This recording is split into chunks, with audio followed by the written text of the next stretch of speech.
오늘 주께서 우리에게 주시는 말씀은 사사기 11장 29절에서 40절까지의 말씀입니다.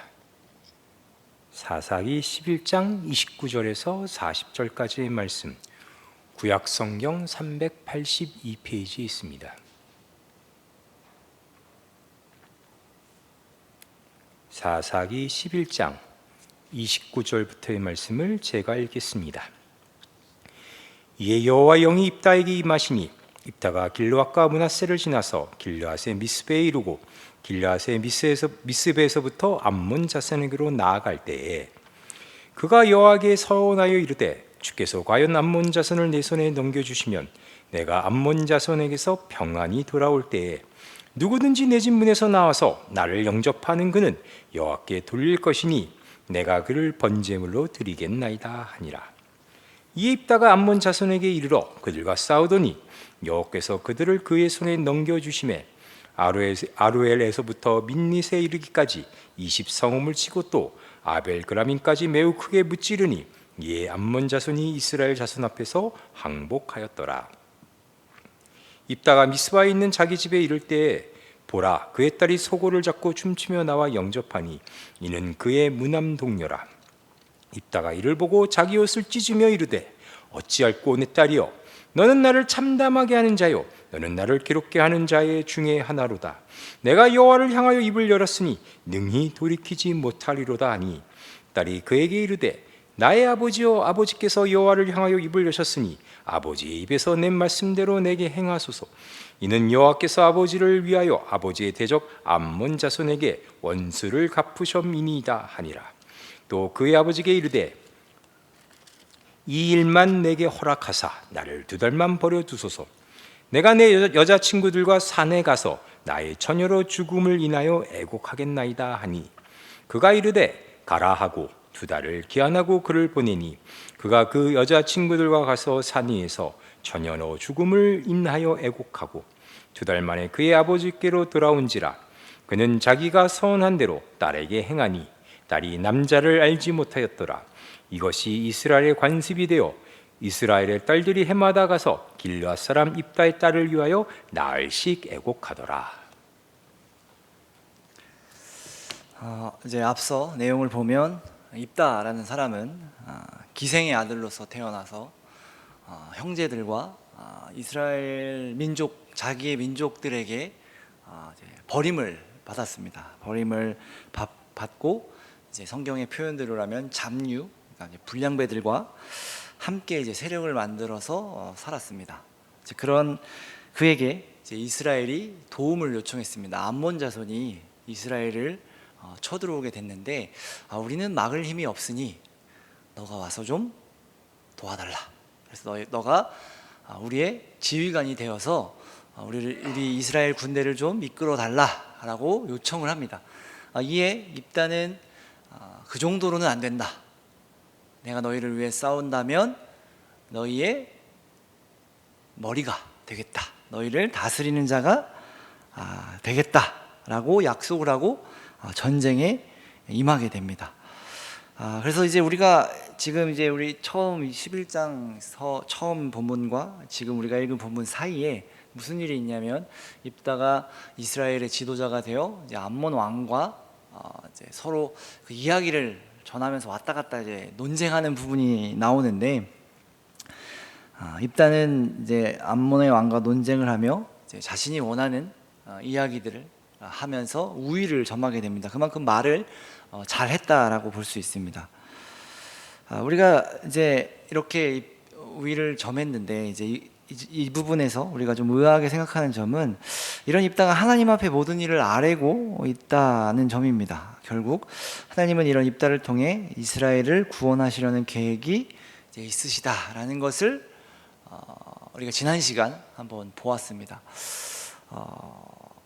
이렇게 볼 때 우리가 입다에게 가지게 되는 기대가 있는데 그것이 무엇이냐면 여러분 생각해 보시죠. 입다가 이스라엘에게 버림을 받았고 형제들에게까지 버림을 받았지만 그리고 불량배들과 어울려서 사실상 우리가 보기에는 하나님을 떠나 있는 것 같이 보였지만 이스라엘 백성들이 입다에게 도움을 요청하게 되었고 입다가 그들을 도와주기로 하고 또 지도자가 되기로 해서 이제 전쟁을 준비하는데 이런 입다가 하나님의 함께하심을 알고 하나님 앞에 그 모든 일을 고했다라는 말을 들으면 무슨 기대를 하게 되냐면 입다가 과거를 다 청산하고 그동안 하나님을 떠나 있었을지 모르겠지만 이제는 하나님의 뜻을 따라 하나님의 말씀에 순종하여 살아갈 것이다 라는 기대가 우리에게 있습니다. 그리고 사사인이 더 하나님의 말씀을 의지하며 어떤 흐트러짐이나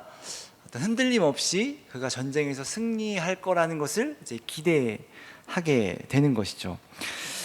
더욱이 이런 구원 계획 속에 입다에게 오늘 우리가 읽은 말씀에 보면 여호와의 영이 임하는 사건이 일어납니다. 드디어 이 구원 전쟁의 종지부를 찍을 만한 사건이죠. 하나님의 영이 입다에게 이제 임한 것이니까요. 그렇게 하나님의 영이 임해 입다는 암몬과의 전쟁을 하기 위해 이제 미스베라는 곳으로 나아갑니다. 이때 우리가 읽었듯이 입다는 서원을 하게 됩니다.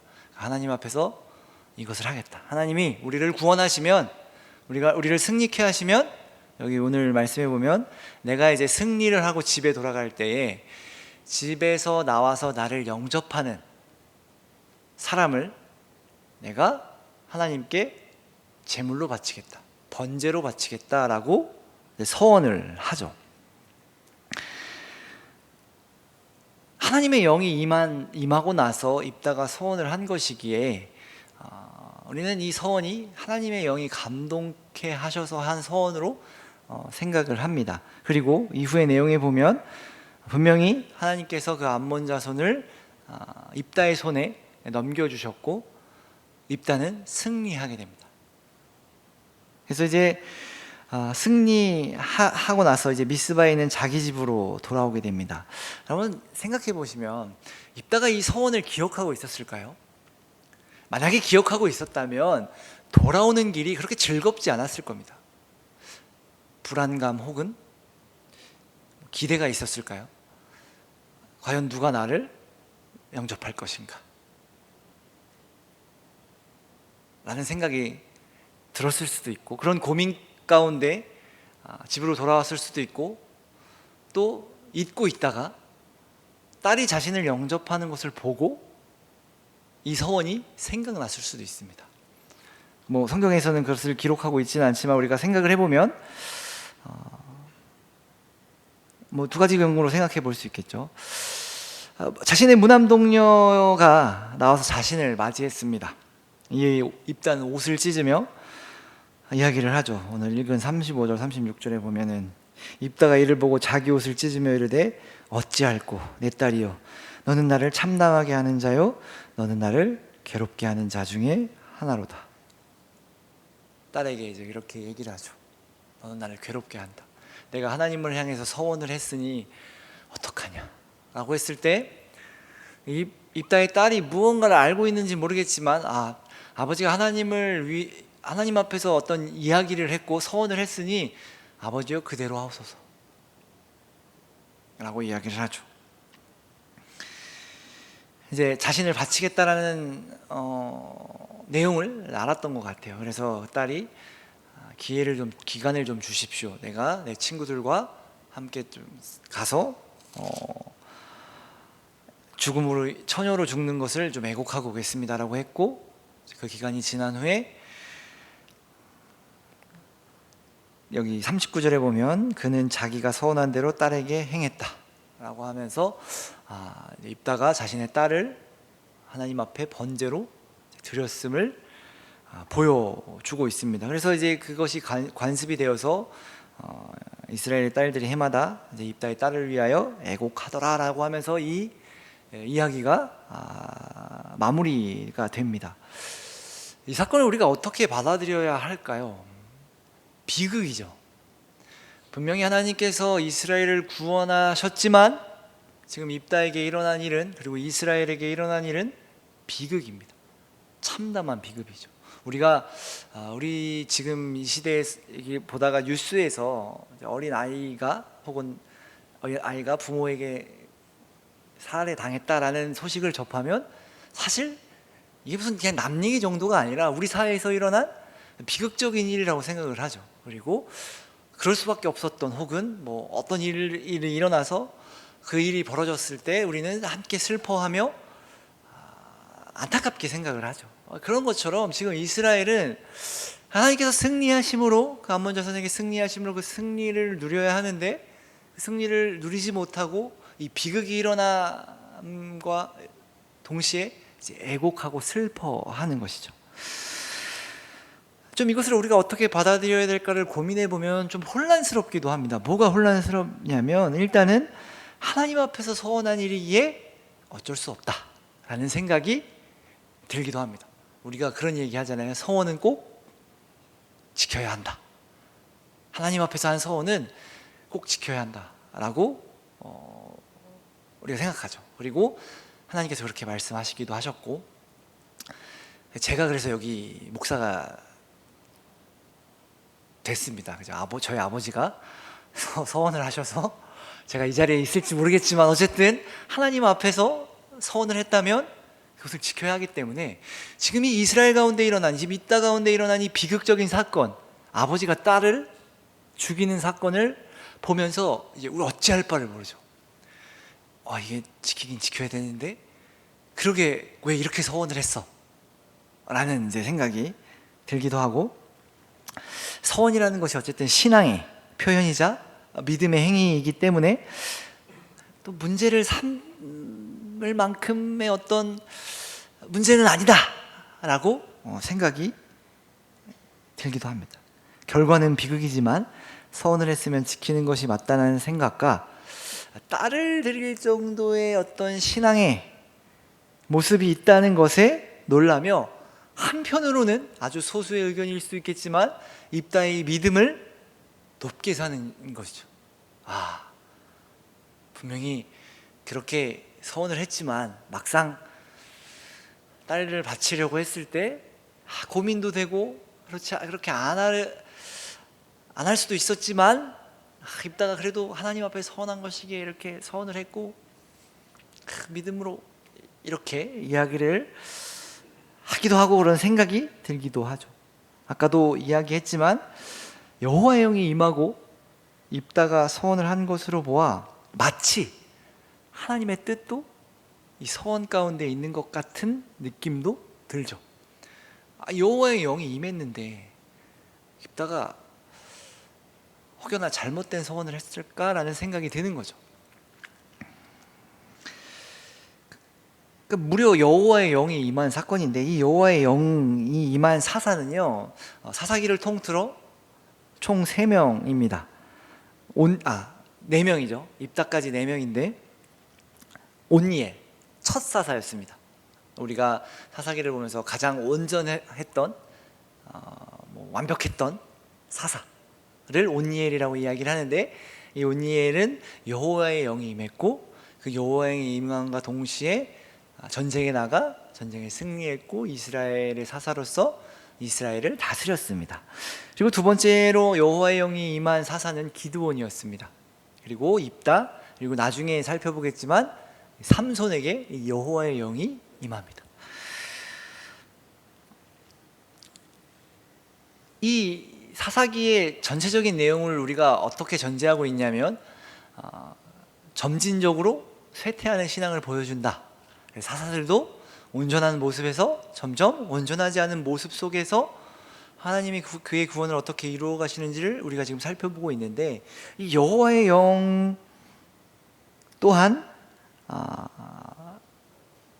같습니다. 그러니까 여호와의 영이 임한 사사도 우리가 그렇게 봐야 합니다. 그러니까 온니엘에게 여호와의 영이 임했을 때는 즉시 그 여호와의 영에 순종하여서 하나님의 말씀을 따라 전쟁에 승리하게 되었고요. 기드온 같은 경우는 사사기 6장 34절부터 36절에 보면 어땠냐면, 제가 읽어드릴게요. 여호와의 영이 기드온에게 임하시니 기드온이 나팔을 불매 아비에셀이 그의 뒤를 따라 부름을 받으니라. 기드온이 또 사자들을 온 므낫세에 두루 보내매 그들도 모여서 그를 따르고 또 사자들을 아셀과 스불론과 납달리에 보내매 그 무리도 올라와 그를 영접하더라. 기드온, 숨어있던 두려워하던 기드온에게 여호와의 영이 임했고 그 여호와의 영이 임함으로 기드온이 용기를 내어 이스라엘 백성들에게 사람을 보내서 내가 전쟁에 나갈 테니 사람을 보내라, 사람을 모아라 라고 한 것이겠죠. 그리고 나서 했던 행동이 뭐냐면 36절에 보면 기드온이 하나님께 여쭈되 주께서 이미 말씀하심 같이 내 손으로 이스라엘을 구원하시려거든 하면서 하나님을 시험합니다. 여호와의 영이 임한 기드온인데, 그래서 여호와의 영이 임해서 용기를 내어 이스라엘 백성들을 모으고 이제 전쟁의 준비를 마친 기드온이 한 행동은 뭐였냐면 하나님을 시험하는 일이었습니다. 우리가 이 기드온 이야기를 보면서 뭐라고 이야기를 했냐면 일종의 이것은 불신앙의 행위였다. 하나님을 의심한 행위였다. 하나님께서 승리할 것이라고 말씀하셨고 기드온을 사사로 세우시고 하나님의 영이 임하여 그 전쟁을 준비케 하셨는데 기드온은 하나님을 의심함으로 하나님을 시험한 행위라고 우리가 이야기했었죠. 삼손도 나중에 보겠지만 여호와의 영이 임했지만 삼손의 끝은 우리가 알고 있는 바 사사로서의 모습으로 보이진 않죠.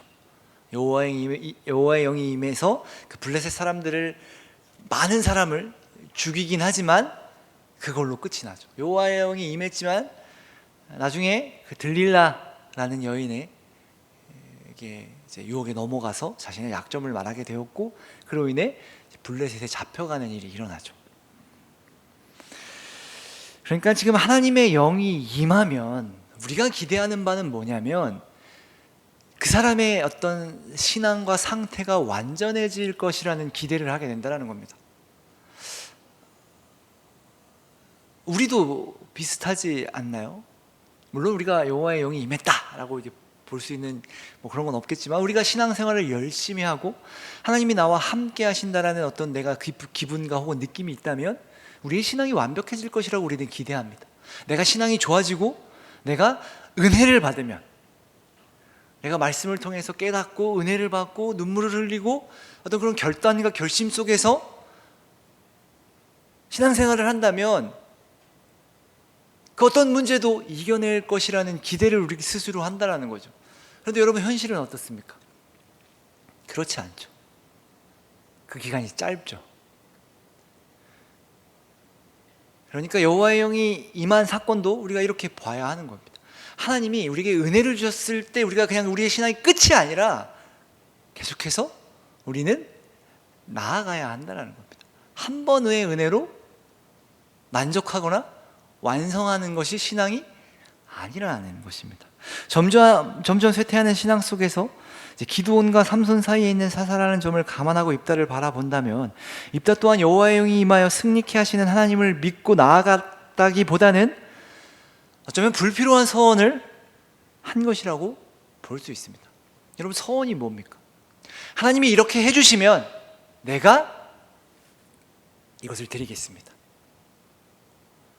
하나님 좀 도와주십시오. 하나님이 도와주신다면 내 인생 하나님을 위해서 살겠습니다. 이제 이런 게 서원 아니겠습니까? 믿음의 행위와 어떤 믿음의 고백 그리고 나의 어떤 헌신을 담은 서원이지만 사실상 지금 입다에게 필요한 것은 서원이 아니라 하나님께서 주신 말씀을 가지고 하나님께서 세우신 그 하나님의 영을 가지고 나아가 싸우는 것이었습니다. 하나님의 영이 임해서 그가 이제 전쟁을 준비하여 하나님의 말씀을 믿고 하나님께서 넘겨주시겠다라는 그 말씀을 믿고 그리고 하나님께서 감동케 하시는 그 하나님의 영을 믿고 나아가 싸웠어야 하는데 그는 하나님이 승리케 하시면 내가 돌아올 때 나를 영접하는 자를 드리겠습니다 라고 했다라는 거죠.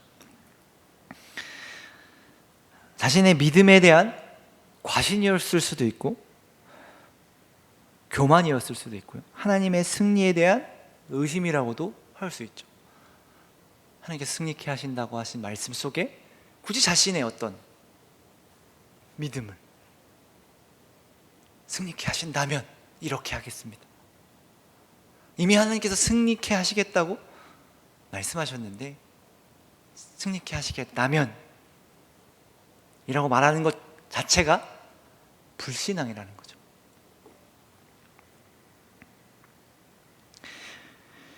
만약에 서원에 충실했다라는 이유로 우리가 입다를 칭찬한다면 우리의 신앙에 있어서 진심이기만 한다면 무엇을 믿든 상관없다라는 말을 인정하는 꼴이 되는 겁니다. 입다가 서원에 충실했지, 그래도 하나님의 말씀을 지키려고 노력했어, 그래서 입다는 괜찮아, 입다의 신앙은 우리가 본받을 만해 라고 말한다면, 진심이라면 우리가 무엇을 해도 괜찮다라는 이상한 논리에 빠지게 될 수도 있다는 겁니다. 이것은 굉장히 위험한 생각입니다. 진심만 있다면 누구를 믿어도 상관없다. 진심만 있다면 하나님이 아니어도 괜찮다. 이것은 믿음이 아닙니다. 믿음이라고 이야기를 하지만, 내가 무엇을 믿겠다라고 이야기하지만 그것은 믿음이 아닙니다. 믿음은 내용이 중요합니다. 내가 믿는다라는 것보다 그 안에 담긴 내용이 중요한 겁니다. 쉽게 말해서 무엇을 믿느냐가 중요한 것이지 내가 믿는다가 중요한 것이 아닙니다. 그래서 교회에서 우리가 하나님에 대해서 계속해서 알아야 한다라고 이야기를 하는 겁니다. 하나님에 대해서 모른다면 우리는 어쩌면 하나님이 아닌 것을 믿는다라고 말할 수도 있다는 거죠. 내가 만든 하나님, 우리가 그것을 우상이라고 말하는 것처럼 그런 잘못된 논리에, 잘못된 믿음에 빠지게 될 수도 있다라는 겁니다. 사실 이 인신제사, 사람을 바치는 것, 하나님이 금하신 것입니다. 하나님이 율법에서 사람을 바치는 것을 이미 금하셨습니다. 레위기 18장 21절에 보면 이런 내용이 나옵니다. 너는 결탄코 자녀를 몰렉에게 주어 불로 통과하게 함으로 내 하나님의 이름을 욕되게 하지 말라. 나는 여호와니라. 이 몰렉은 이제 이방의 우상을 이야기하는데, 우상에게 자녀를 바치는 어떤 관습이 있었던 거예요. 그러니까 그 신을 섬기는 행위로서, 어떤 열심으로서, 믿음의 행위로서 자녀를 바치는 것이 있는데, 하나님께서 너희는 절대 이러지 말아라, 나는 여호와다 라고 말씀하시는 거거든요. 또 레위기 20장 2절에 보면 너는 이스라엘 자손들에게 또 이르라. 그가 이스라엘 자손이든지 이스라엘에 거류하는 거류민이든지 그의 자식을 몰렉에게 주면 반드시 죽이되 그 지방 사람이 돌로 칠 것이요 나도 그 사람에게 진노하여 그를 백성 중에서 끊으리니 이는 그가 그의 자식을 몰렉에게 주어서 내 성소를 더럽히고 내 성호를 욕되게 하였습니다. 하나님이 이미 금하신 말씀입니다. 이 인신 제사는 하나님이 허용하고 있는 것이 아니에요. 율법에서 금하고 있는 내용인데, 이 몰렉은 가나안 백성이 믿는 신이었는데 이 몰렉에게 이 자녀를 바치는 인신 제사가 이제 드려지고 있었다라는 것을 우리가 알 수 있겠죠. 절대로 하지 말라고 말씀하십니다. 이를 행하는 자들은 하나님의 성소를 더럽히는 것이고 하나님의 이름을 욕되게 하는 것이라고까지 이제 말씀하시죠. 그러니까 지금 입다가 하는 행위를 보면 말도 안 되는 짓을 하고 있는 겁니다. 하나님께 서원을 하면서 하나님께 드리겠다라고 하는 그 제사가 하나님이 금하신 것을 제사 드리겠다라고 말하는 겁니다. 내가 하나님을 섬기며 내가 하나님께 내 정성을 드리겠습니다라고 말하면서 뭘 하고 있는 거냐면, 우상을 숭배하는 자들이 하는 행위를 똑같이 하면서 하나님을 섬기겠다라고 말하고 있다는 겁니다. 지금 입다는 자신이 무엇을 이야기하고 있는지도 모르는 것 같습니다. 그리고 이로 보건대 우리가 유추할 수 있는 내용은 뭐냐면 입다가 자신의 딸에게 내가 하나님께 서원한 게 있다라고 이야기를 했고, 입다의 딸이 그 이야기가 뭔지를 바로 알아듣는 걸 보면 어쩌면 그 입다가 살고 있는 그 땅 가운데 이 인신 제사를 드리는 이런 서원을 하는 풍습이 있었을지도 모르겠습니다. 그러니 입다가 돌아와 고통스러워하면서 내가 하나님께 입을 열어 말한 게 있는데 그것 때문에 나는 참 고통스럽다, 너가 나를 고통스럽게 했다. 딸이 알아듣고 아버지가 하나님께 이야기를 했으니 그대로 하십시오. 다만 시간을 줘서 애곡할 수 있도록 하십시오. 그러니까 이미 만연하게 이스라엘 가운데 벌어나고 있었던 일이라는 거죠. 입다 또한 자유롭지 않았다라는 것을 우리가 유추할 수 있죠. 그러니까 지금 하나님의 영이 임하여 암몬과 전쟁을 준비하며 나아가는데 그 서원을 우상을 숭배하는 자들이 하는 짓을 하나님 앞에서 하겠다고 서원하고 있으니 얼마나 말이 안 되는 일인가요? 또한 이 서원은 당연히 하나님께서 금하신 것이고 불신앙적인 행위이기에 사실 지킬 의무도 없다라고 말할 수 있습니다. 하나님이 원하시지 않는 일을 하겠다고 했는데 지킬 의무도 없는 거죠. 잘못된 서원인 거죠. 서원 자체가. 하나님은 그 번제를, 그 제사를 받으실 분이 아니시기에 사실상 그 딸은 허무하게 죽었다라고 볼 수 있습니다. 그가 서원한 것은 하나님께였지만 하나님이 원하시지 않는 금하신 것을 서원한 것이죠. 그러니까 입다의 불신앙과 잘못으로 인해 벌어진 사건이라는 겁니다. 우리가 여기서 하나님과 우리 어리석은 인간의 대조점을 볼 수 있는 게 무엇이냐면, 앞서 입다가 등장하기 전에 한 사건이 있었습니다. 어떤 사건이 있었냐면, 하나님께서 더 이상 이스라엘을 구원하지 않으시겠다라고 말씀하신 적이 있죠. 그때 이스라엘 백성들이 돌이켜 하나님을 따르고 자기들 가운데서 이방의 신들을 제하여 하나님을 섬겨서 하나님께서 근심하셨다라는 말을 했습니다. 그러니까 하나님도 이스라엘을 구원하시지 않으시겠다고 말씀하셨지만 하나님의 그의 뜻을 돌이켜 이스라엘을 구원하셨는데, 그 구원하는 일에 입다가 사용을 받았는데 입다는 자신의 뜻을 돌이키지 않고 자신의 딸을 죽게 한 겁니다. 그의 어리석음으로 인해. 하나님조차도 내가 너희를 구원하지 않겠다라는 말을 뒤집어서 돌이켜서 이스라엘을 구원하셨고, 그 구원하는 일에 입다를 사용하셨는데 입다는 그 잘못된 그 불신앙에 일어날 수밖에 없는 그 비극을 돌이키지 않고 그냥 그대로 행했다라는 거죠. 물론 이제 우리가 이렇게 보면 하나님은 왜 이를 말리지 않으셨을까? 하나님의 영이 임하였는데 왜 그러셨을까? 라는 생각이 들기도 합니다.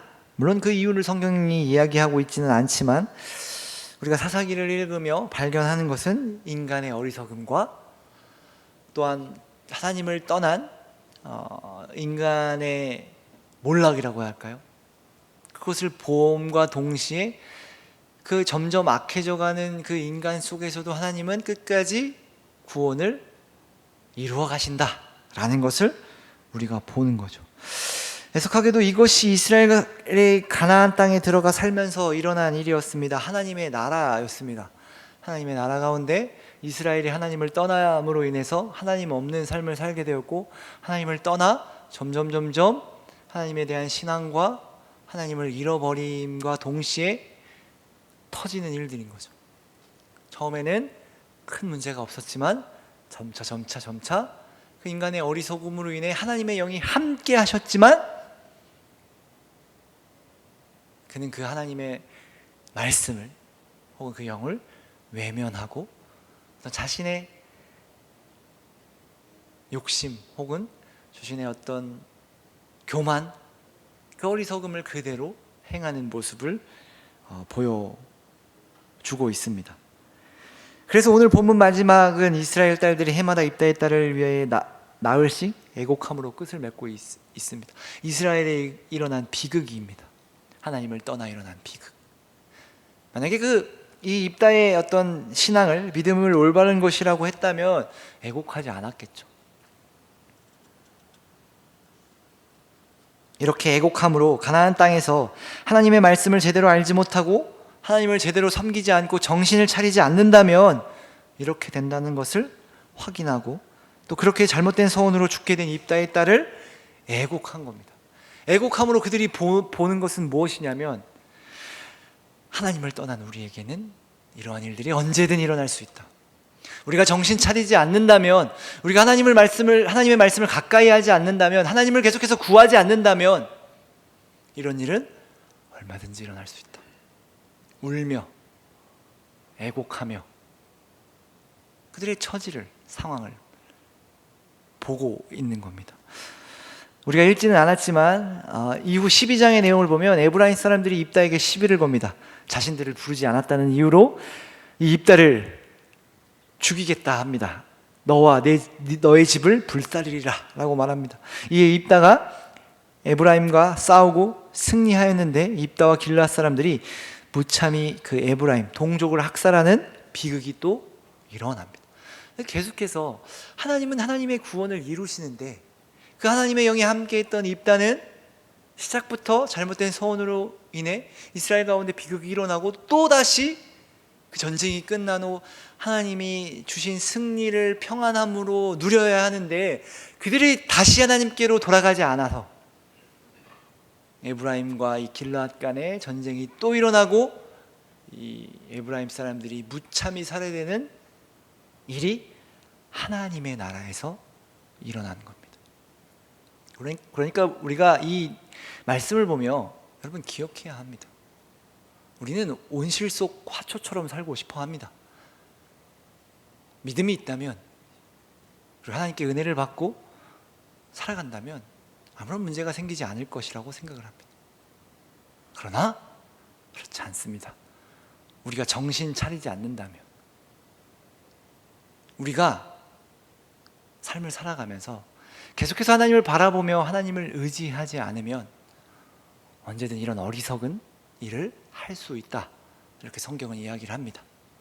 물론 우리가 오늘 찬양했던 것처럼 주님의 선하심이 우리를 지켜주시고 우리를 선하게 이끄실 것이라는 하나님 편에서의 그 인도하심이 있지만, 우리가 기억해야 할 게 뭐냐면 하나님은 그의 일을, 그의 구원을 계속해서 이루어 가시는데 우리는 하나님을 섬기며 하나님을 의지하며 하나님을 바라보는 일에 열심을 내어야 한다는 겁니다.